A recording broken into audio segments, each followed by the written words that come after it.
El pasado viernes 30 de enero se celebró en el Polo de Innovación Garay de Mondragón la jornada Innovation Cities, para tratar sobre cómo algunos territorios y ciertas ciudades ejercen sobre la innovación un gran poder de atracción.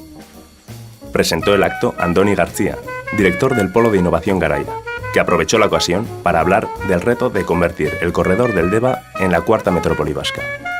La primera presentación corrió a cargo de Alfons Cornelà y Antonella Broglia, que en el formato habitual de Infonomía presentaron 10 ideas en torno a la innovación en las ciudades. Le siguió Alfonso Vergara, director de la Fundación Metrópoli, institución internacional con el objetivo de contribuir a la innovación y al desarrollo en las ciudades, que presentó su ponencia sobre territorios inteligentes.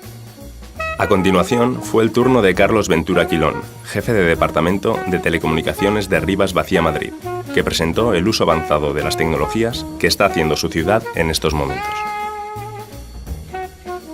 Cerró el acto Ángel Arbonies, director ejecutivo de la Comunidad Iberoamericana de Sistemas de Conocimiento, que presentó los premios Most Admired Knowledge Cities organizados por el World Capital Institute y los criterios que se siguen para seleccionar las ciudades del conocimiento en el mundo. Muchas gracias y feliz fin de semana a todos.